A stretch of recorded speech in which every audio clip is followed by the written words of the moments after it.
안녕하세요, 학생입니다. 휴캠스 네이버 금융해서 마무리를 짓도록 할게요. 2021년 4월 28일 기준으로 22,100원, 2.86%. 오늘 전반적으로 코스피가 흘러내리는 장 시총이 9천억, 외국인이 9.61%. 여기를 보면은 10년 차트인데 이거를 5년 차트 나와 3년 차트, 5년 차트, 10년 차트 우상향으로 보긴 힘들지. 들쭉날쭉. 자, 그럼 뉴스를 보니까 반도체 소재 증설 1위 휴캠스를 반도체 소재를 증설하는 휴캠스가 질산이라고 하는 요게 150만 톤인가 110만 톤 연간 생산. 그래서 요번에 또 6공장이 24년 완공된 150만 톤 아시아 최대거든. 그리고 국내에 한 90%까지 이제 담당하는 어 그러다 보니까 거의 독점 아닌 독점을 하는데, 하나가 요거를 2023년까지 1900억 투자해서 여수 산단에 40만 톤 질산 공장을 건설한다고 하네. 화마했지 뭐. 그러면 하나는 장기 공급을 맺고 있는 그걸 계약을 해지하고 만든다고 하니까 뭐 삼성전자나 이런 데서는 조금 더 낫겠지. 뭐 낫지만 얘들이 뭐 크게 위협이 있겠나 싶은데, 휴캠스 입장에서는 시장 점유율 1위였다가 뭐 하나 경쟁업체가 하나 생긴다고 해가지고 뭐 그게 크게 영향이 있겠나를 봤다. 더 사야 되나? 더 사야 되는 그런 거. 휴캠스 뉴스가 요래 나왔네. 하나가 반도체 소재 증설. 얘들이 지금 만든다고 해가지고 바로 나오는 게 아니고 2024년 2023년까지 1900 투자해가지고 큰 의미 없다. 자, 중장기 고객사 하나솔루션 자체 DNT 조달 소식에 10% 급락. 이런 건 하면 바로 사야지. 바로 사야지가 아니지.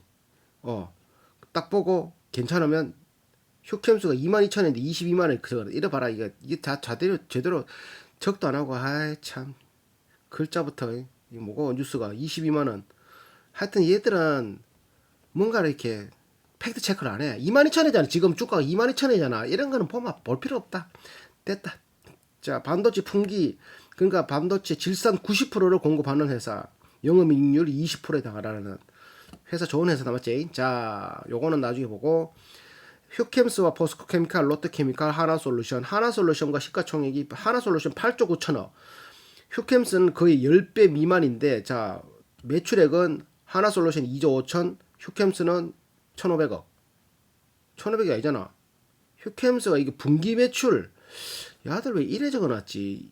1분기 1,500억, 4로 곱하면 한 6천억, 이거 4로 곱하면 4, 2, 8, 4, 5, 20, 1조 원, 10조란 말이야 하나솔루션이. 그건 아닐 것 같은데. LG화학이, 야, 좀 이상하다. 이걸로 보긴 좀 그렇게. 영업이익이. 근데 이거는 수치가 좀 이상해서 못 보겠다. 자, 그러면 종합 분석을 들어가서 간단하게 보자고.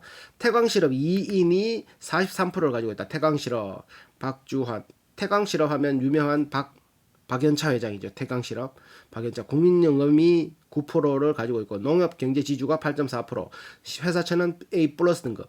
질산을 남해화학에서 액면 분할이 아니라 그 물적 분할을 해서 태광실업이 남해화학으로부터 흡수를 했다. 남해화학에서 물적 분할을 했는데 그걸 2002년에 그거 분리를 했는데 2002년에 상장을 하고, 2006년에 태광실업이 남해화학으로부터 휴캠스를 인수했다. 휴캠스, 휴머니즘 케미컬 스는 뭐야? 스겠지. 하여튼 질산을 토대로 해서 질산에다 뭘 섞으면 DNT가 나오고, 뭐 톨루엔을 섞으면 NMB가 나오고, 뭐 이렇게 뭘 섞으면 초안 암모니아를 섞으면 뭐 이런 식으로 해가지고 장기적인 계약을 해서 한국바스프, 한화, 케미칼, 뭐 또 어디야, 금호, 그 어디 갑자기 생각 안 나다. 그런데다 장기 공급 계약을 맺고 질산을 공급한다. 기초화학 소재 연간 5,900억 매출이 7,100억, 7,600억, 6,500억, 5,900억. 2019년부터 좀 감소했죠, 매출이. 영업이익은 760억에서 1,500억, 1,300억, 1,000억, 950억. 이렇게 올라가다 감소했어. 이렇게 들쭉날쭉 할 수 있는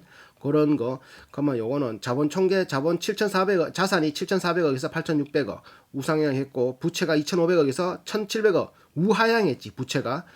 자본 총계는 4,900억에서 6,800억 자본이 상승했고, 자, 자본금이 409억에서 409억. 자본금 변동이 없다는 것은 새로운 주식을 발행하지 않았다. 영업활동 현금 흐름이 계속 플러스인 상태로 흘러가고 있고 프리캐시플로도 계속 이자 발생 부채가 1,400억에서 630억.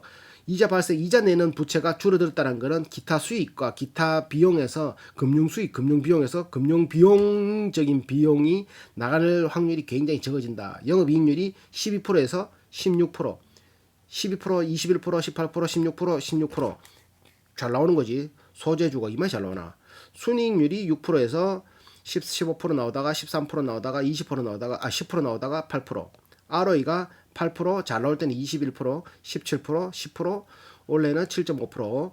자, 부채 비율이 51% 든 게 점점 하락해서 지금은 26%.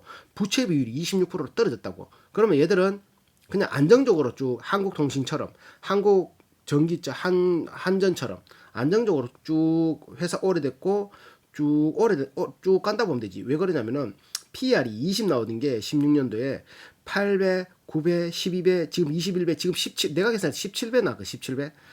이런 것처럼 PBR도 한 1.34, 3 정도 났고, 근데 얘들의 좋은 거면은 배당률이 좋아.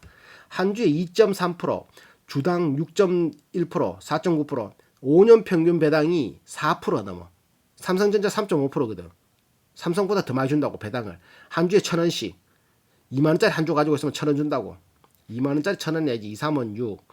600원. 600원 주겠네. 2만 원짜리니까. 4%니까 800원 주겠다. 하여튼 그래 주당 3.5%. 이거는 요게 현금 배당 성향은 44%는 순이익의 44%, 순이익의 50%를 배당으로 줬다. 그럼 순이익의 50%를 줘도 남는다는 거는 다르게 나가는 돈보다 들어오는 돈이 더 많으니까 주주들한테 환원시켜 준다는 거잖아, 맞지? 그걸 좋게 생각하면. 그러니까 50% 가까이를 준다. 이렇게 하는 회사가 이 크레더블은 65%를 배당으로 풀고 그런 데는 신규 투자보다는 벌어들이는 게 현금이 너무 많으니까 그렇게 풀어드리는 거고 모토닉도 잘 돌려주고 동개발도 3%인가 그렇고 국도화학도 한 3% 정도 되고 3%된 거 많아. 자, 강력 매수 29,400원이 목표 주가. 저는 건 의미 없고. 자, 분기로 볼까? 분기로 매출은 1분기 1,700억, 2분기 1,200억, 3분기 1,300억, 4분기 1,500억 이런 식으로 뭐 크게 들쭉날쭉이 없이 그냥 꾸준히 포트폴리오를 한번 보자. 이 회사의 포트폴리오. 자, 포트폴리오를 보니까 NT 계열, 질산으로 만드는 NT 계열이 59.79%의 매출을 발생시키고 NA 계열, 이제 벤젠 들어가는 이런 거 NA 계열이 30%, 기타가 이제 그거 뭐고 탄소 배출권 이런 거 팔고 뭐 운반비 이런 거 해가지고 10% 매출. 이게 19년 20년에 10%로 올라왔지. 그 전에는 5%였어. 이게 급속도로 높아지고 NA 계열이 80% 가까이 되는 매출에서 이제 점차 하락되고 NT 계열이 하락되고 NA 계열은 상승되는. 연구비는 한 22억 쓰고 평균 건설 연수가 한 16년 정도 돼. 16년. 남자들 같은 경우는 평균 건설 연수는 18년. 모토닉도 18년.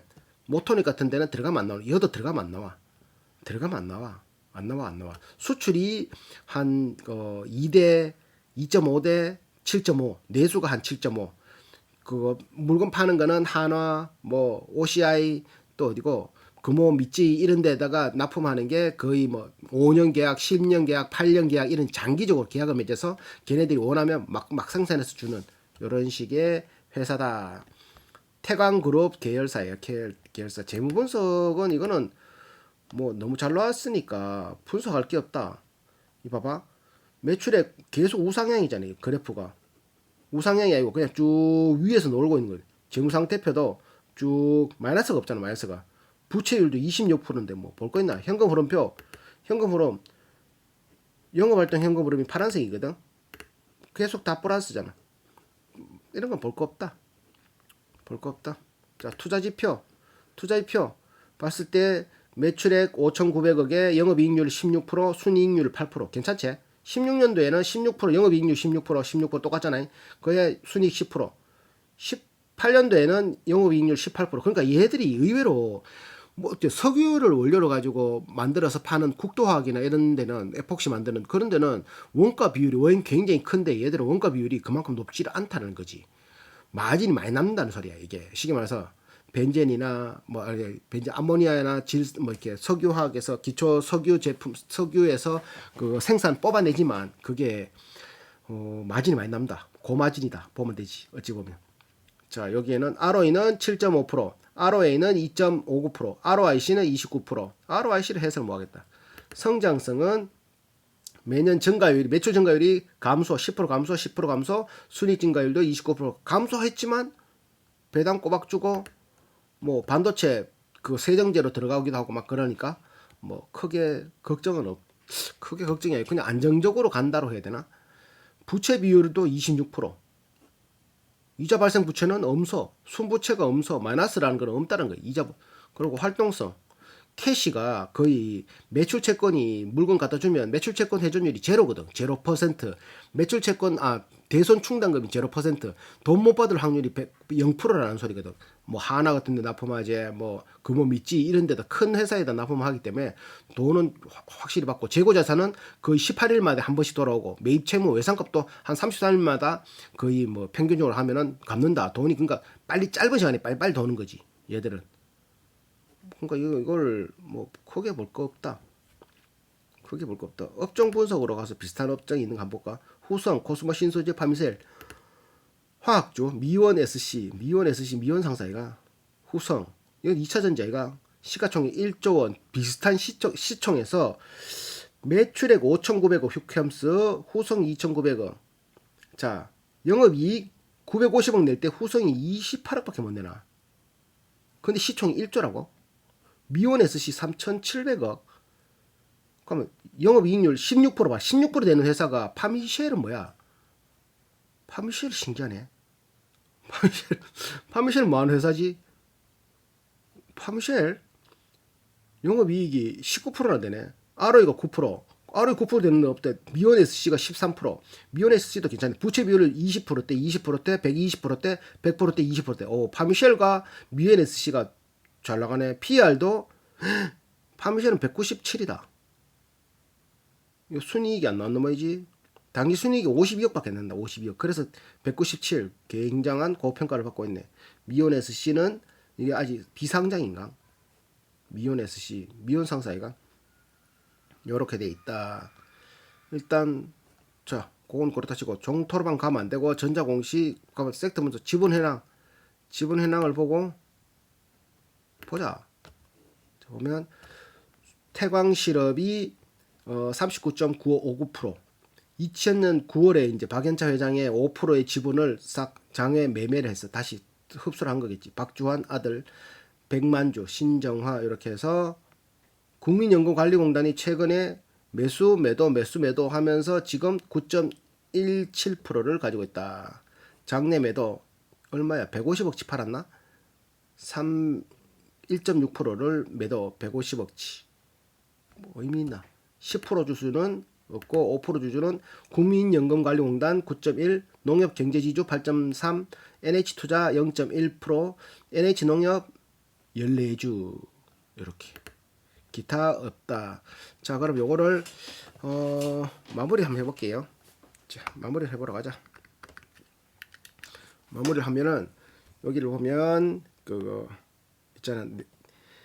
그 매출이 우상향이라고 보긴 힘들고 분기 매출은 1,700억에서 1,200억, 1,300억, 1,500억 이런 식으로 나오고 순이익률은 뭐 조금 떨어지고 있는 가운데 영업이익률은 그래도 두 자리 10% 중후반대를 유지하고 있다.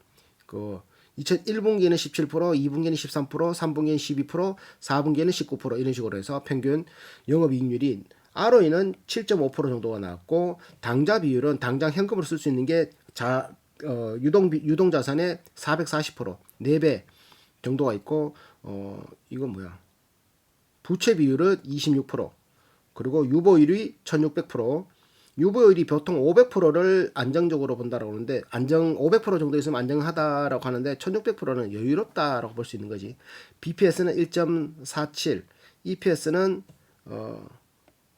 1200원, 주당 1200원, 1200원 나누기 22,900원을 하면은 22,900원 나누기 1200 하면은 PR이 21로 나오겠지. 요 회사로 하면은 배당 성향은 순이익의 40%, 50%, 70%를 배당을 주고 시가 배당률 5년 평균 4% 이상이 되었다. 1,000원 정도. 한 주당 1,000원 조금 더 넘게. 그러니까 이 회사의 장점을 나는 꼽으라고 하면은 배당과 안정적인 매출. 자, 요렇게 이제 여기서 보면은 이 회사에 보면 투자 부동산도 있는데 262억 정도를 투자를 해서 임대료가 한 5억 8천 정도 들어와. 5억 8천. 그리고 얘들의 연구비는 한 19억 쓰고 매출의 0.3%, 재고 자산이 277억. 의외로 적어 재고 자산이. 그러니까 큰 거래처에서 그냥 뭐 쌓아둘 필요 없이 요구하면 그냥 만들어서 갖다 주는 거지. 계속 팽팽팽팽 회전한다는 소리지. 엄청나게. 쌓아둘 재고 회전율이 16.5%라는 거, 16.5회라는 거는 365일 나누기 16 하면은 나오잖아. 아까 전에 나왔던 3이란 3, 20 며칠 만에 재고가 돈다는 거는 창고에 재고가 21일 이상 보관하지 않고 물건이 나간다는 거지. 생산직 평균 남자가 근속연수가 18년, 사무직은 한 8년, 평균 하면은 16년, 직원들 평균이 16년 이렇게 나온다. 공정가치 금융자산이 뭐 한 210억, 지분상품 159억, 뭐 금융자산 뭐 이런 거 있고 하는데 얘들이 삼성전자하고 삼성바이오로직스 주식도 샀더라. 재미 봤더라니까 얘들. 유형자산은 한 지금 감가상각 해가지고 한 2천억 되는데 거기에 토지가 한 400억, 건물이 한 100억, 기계장치 한 1235억, 그중에 기계장치에서 건설 중인 게 새로 기계 들어온 게 한 61억, 건설 중인 자산 취득 금액이 한 406억, 뭐 이런 식으로, 무형자산 96억 이런 식으로 있다. 그래서 얘 회사의 PER은 17, ROE는 7.2%, BPS는 17,000원 정도, PBR은 1.3. 얘들의 판관비가 5.7%, 343억 정도 쓰고 원가는 4,339억, 78%. 원가가 의외로 작지. 보통 95% 이랬잖아. 뭐 드림텍, 동은하나텍 이런 데 95%, 94% 이래. 알서포트 이런 데는 뭐 한 60 몇 프로. 셀트리온도 한 60 몇 프로 됐기라. 원가가. 셀트리온 그러니까 영업이익률이 한 40%가 넘는다니까. 엄청난 회사라. 마진이 고마진. 팔 이유가 없다는 거지. 자, 이래서 결론을 내리면 1부터 10까지 나의 기준은 높으면 높을수록 10에 가까울수록 점수를 많이 주는 거고 1에 가까울수록 점수를 낮게 주는 거. 이건 나만의 기준. 휴캠스 가지고 싶은 거에 난 6점을 줬어. 왜?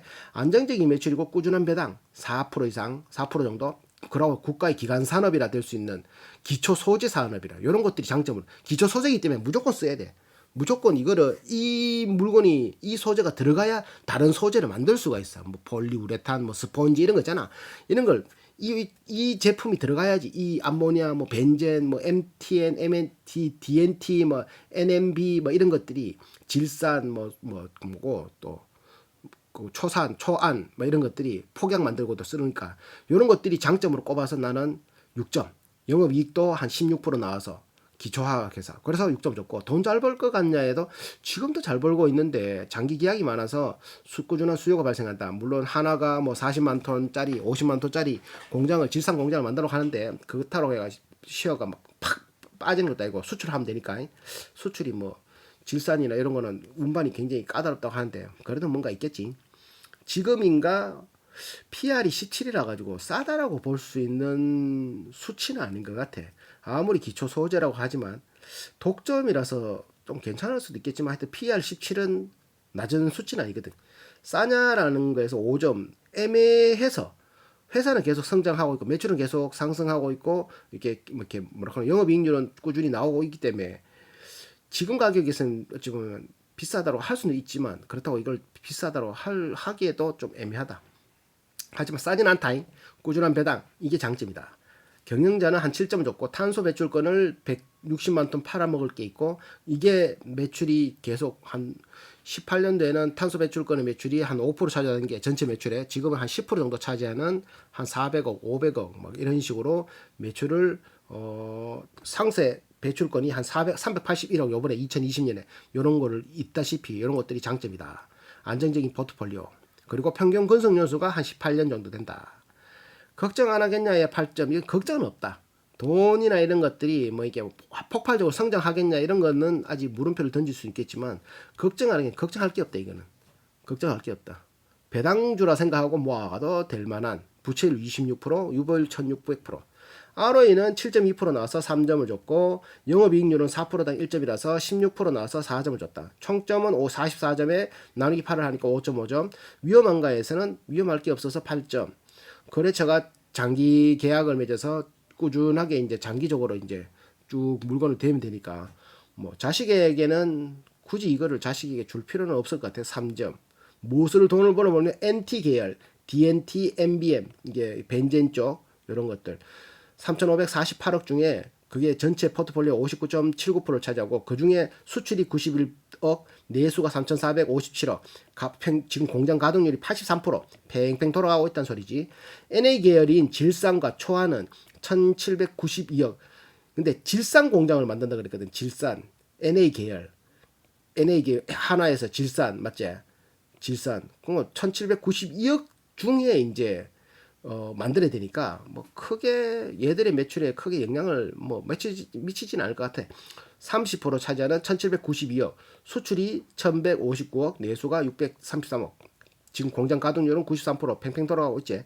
그리고 기타 탄소 배출권과 암모니아 이를 팔아가지고 594억, 10%.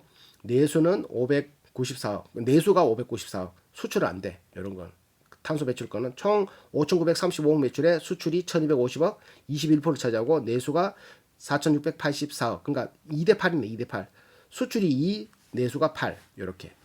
보면 석유화학 상품 매출이 5,389억이고 운송 용역, 운송하는 이게 질산이나 여러 초안 같은 경우는 이제 굉장히 충격이 민감해가지고 폭약 만들고 이런 재료니까 그래서 운송하는 게 굉장히 까다로운 거예요. 그래서 운송 용역에 158억, 상세 배출권 요거 CDM 탄소 배출권 381억, 투자 부동산에 5.8억, 260억 투자했는 거, 임대료가 임대표는 뭐야? 잘못 적은 것 같다. 0.2억, 하도 총 5,935억의 매출을 발생시키고 있다. 휴캠스는 그냥 이게 얘들이 만들어내는 그 기초 소재 중에 이제 반도체에 들어가는 세정에 들어가는 좀 특이한 게 하나 더 발견해서 만들어내면 대박 터지. 그러면 굉장히 성장성 있는 뭐 이렇게 소재거리가 될 수 있는데 그게 아니고 지금 상태에서는 꾸준한 회사. 배당도 꾸준히 4%니까 뭐 꾸준한 나쁘지 않다. 괜찮다. 괜찮은 회사 끝.